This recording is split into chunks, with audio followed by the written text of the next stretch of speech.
How did a fragile, hairless ape conquer a landscape defined by lions 5 feet tall and roaming mammoths? In the brutal freeze of Ice Age Europe, survival was a statistical anomaly. A carved ivory flute, 40,000 years old, rests on a workbench, a fragile tool of melody. Beside it lies the claw of a European cave lion, a serrated, curved weapon engineered to crush bone. One was fashioned by human hands. The other was a biological mandate for total dominance.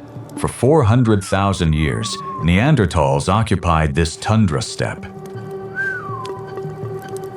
Their barrel-chested, muscular frames adapted to the relentless chill. Then, the horizon shifted. A new migrant arrived, stepping into the same extreme environment under the gaze of a cat that had claimed the territory for generations. The record shows a complex story of shared space, shifting tools, and social strategy. We find the mystery is not merely how they survived, but what allowed them to thrive. The European tundra steppe was a restless, violent laboratory. It was a vast, open expanse stretching from the Atlantic to the Urals, defined by the relentless collision of glacial and interglacial cycles. These shifts were the architects of a volatile landscape, largely driven by Milankovitch cycles, the predictable, long-term oscillations in the Earth's orbit and tilt that dictate the amount of solar radiation reaching the planet. These shifts forced every creature to commit to radical biological evolution or face total erasure. 8-ton giants walked here, but even they were at the mercy of this atmospheric clock. As the climate pivoted, the ice redefined the rules of existence. To survive here required more than just thick fur or heavy bone. It demanded the agility to track a moving horizon before the environment turned fatal. This was the kingdom of the woolly mammoth. A titan of the Pleistocene, it was a creature engineered for the cold. A single bull carried 8 tons of sheer mass, a towering structure of specialized muscle, draped in a dense, shaggy coat and an insulating layer of fat up to 8 centimeters thick.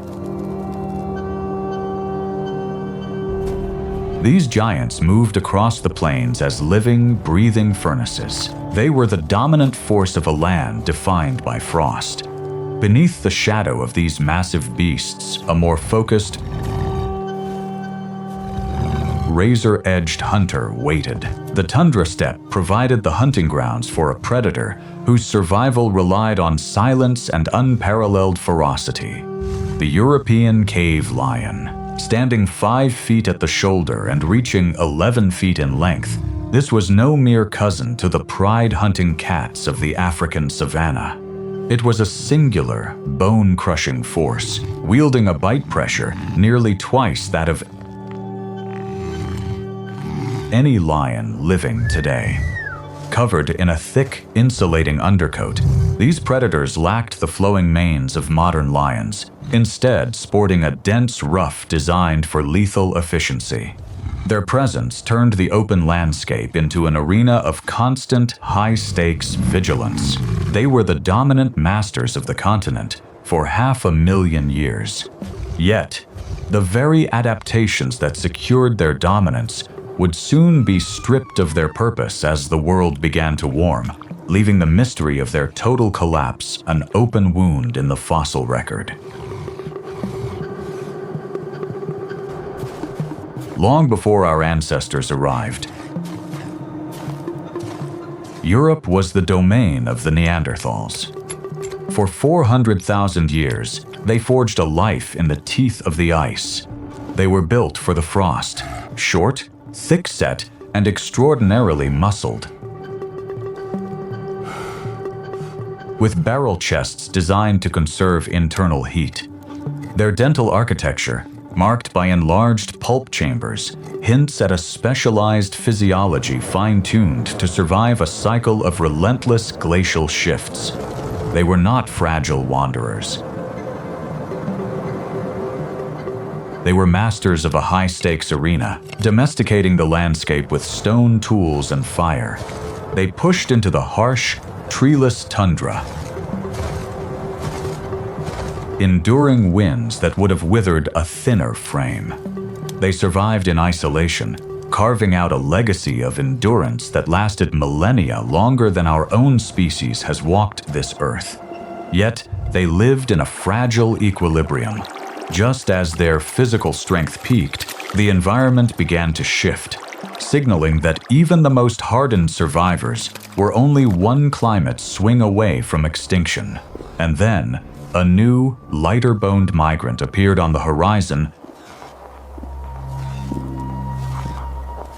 carrying a different set of tools for a rapidly changing world. For decades, the standard narrative held that Europe belonged solely to the Neanderthal. The Grotte Mandrin site in France shatters that assumption. We now know that Homo sapiens occupied these rock shelters as early as 56,800 years ago, 10,000 years earlier than previous models allowed. These migrants stepped into the same biting, sub-zero tundra that the Neanderthals had spent eons mastering. They lacked the Neanderthals' barrel-chested muscle and specialized dental physiology. Yet they carved out a foothold in an environment designed to kill. The evidence lies in their stone points. These are not merely tools, but markers of a different operating system. Unlike the local Neanderthal industry, these blade technologies suggest a rapid, deliberate exchange of information. Survival was no longer tied exclusively to individual caloric threshold or physical bulk. Instead, these humans flourished through social strategies and portable, standardized tools that could be shared across shifting bands. This was the capacity to innovate faster than the ice could force them to change. The arrival of our own species in Europe created a collision. For thousands of years, the newcomers walked the same windswept tundras as the Neanderthals. We once imagined this transition as a cold, clinical replacement, a clean sweep of the indigenous by the immigrant. That narrative is fading. Genetic evidence now reveals a more intimate truth. Early modern humans carried between 3 and 6% Neanderthal DNA, a signal of biological fusion that echoes in us today. This wasn't merely a competition for territory or resources. It was an interaction. When two distinct branches of the human story found themselves staring into each other's eyes, the result was a hybrid persistence. Survival demanded more than the spear. On the frozen East European plain, existence became an act of rigorous engineering. Archaeological evidence confirms the ingenuity. Over 70 dwellings built from the skeletal remains of mammoths. Humans harvested tusks, massive pelvises, and shoulder blades to construct wind-resistant homes, effectively transforming the carcasses of their kills into armor against the tundra's lethal gales. These were fortress-like structures. The labor required to process ivory and dense skeletal material into tools, structural beams, and weapons reveals an intimate command of their environment. Whether Neanderthal or newly arrived Homo sapiens, these hunters did not merely endure the megafauna. They occupied the landscape by dismantling it. Every bone became a resource, extending their reach deeper into the frost. The Swabian Jura of modern-day Germany holds the evidence of a fundamental shift. About 43,000 years ago, craftsmen began shaping mammoth ivory into objects that served no utilitarian purpose. They carved a flute, a slender, delicate instrument that carried melody across a landscape, defined by the guttural roar of lions and the heavy thud of mammoths. Nearby, they finished the Lion Man, a carved figure merging a human form with the head of a predator. These were not just trinkets. They represented a leap into symbolic consciousness. For the first time, humans were externalizing their inner lives, mapping the mythic onto the physical. This emergence of art was likely driven by a combination of increased cognitive load due to intense social complexity and the psychological necessity of consolidating group identity in response to the profound stressors of the ice. The artifacts prove these were thinkers who possessed a complex inner life, utilizing shared symbols to solidify the social cohesion that allowed them to navigate a hostile climate. 25,000 years ago, the climate locked tight. As the last glacial maximum turned northern Europe into a wasteland of permafrost, humanity funneled into southern refugia, huddling in the hidden pockets of Iberia and the Balkan peaks. This was the crucible. Neanderthals and Homo sapiens had long since merged.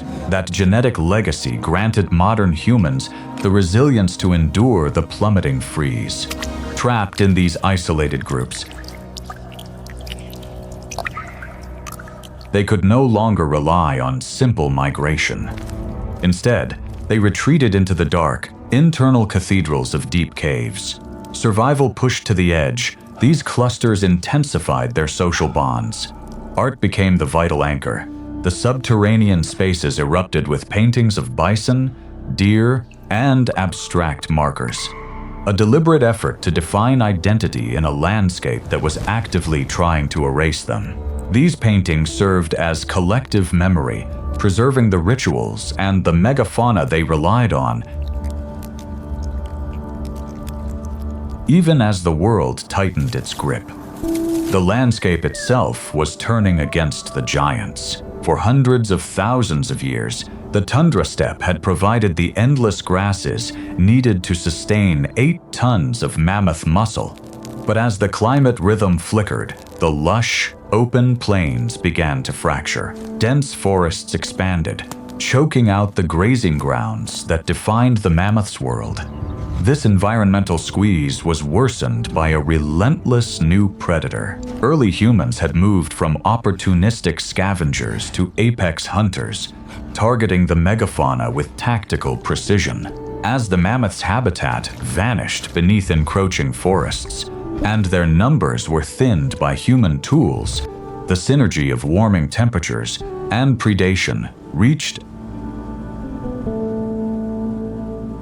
a breaking point. The giants were no longer masters of the steppe.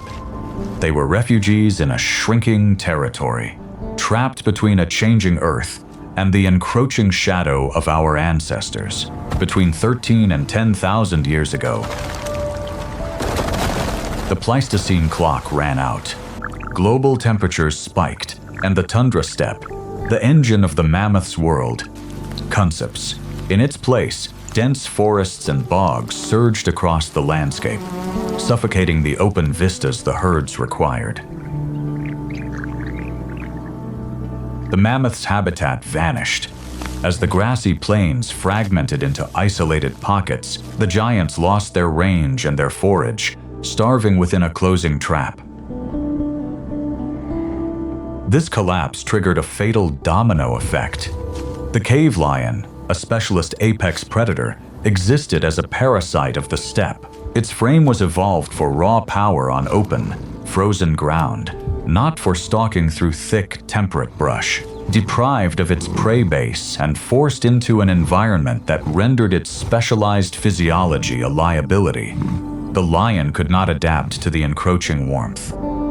The predator followed the mammoth into oblivion, fading from the fossil record as its domain dissolved. Deep inside the limestone veins of France, in the galleries of Lascaux and Neo, the lost world does not stay buried. Here, the flickering torchlight reveals a final homage, Against these stone canvases, our ancestors painted the massive, shaggy figures of the woolly mammoth and the spectral presence of the cave lion, beings that were already vanishing from the horizon. By immortalizing the megafauna in ochre and charcoal, these hunters preserved the soul of a wilderness that was flickering out in real time. This art was the human way of holding on to a disappearing world, transforming the trauma of extinction into a sacred, enduring memory. It proves that our ancestors were more than just survivors of the freeze. They were the first true observers of a changing planet, documenting the end of an era. The legacy of the Ice Age is etched into the very core of our biology. Between 2 and 3% of the DNA carried by modern Europeans traces directly back to those brief, violent encounters with Neanderthals tens of thousands of years ago. We are a biological fusion, a living record of two distinct lineages forced into a shared struggle for survival. The tools our ancestors fashioned represented a revolution in human agency. They turned raw bone into a fortress against the cold and used symbolic thought to anchor their existence in a volatile landscape. Our survival was predicated on this symbolic cognition and the collaborative social structures that allowed disparate groups to pool knowledge, share resources, and innovate faster than the environment could destroy them. We are the inheritors of a resilience tested by the most brutal cycles the planet could throw at us. We survived the ice, the giants, and the disappearance of a world because we were the first species to learn that when the environment changes, we must change with it. The frost of the Pleistocene may have receded, but the lesson of the survivor remains: adapt or join the fossil record.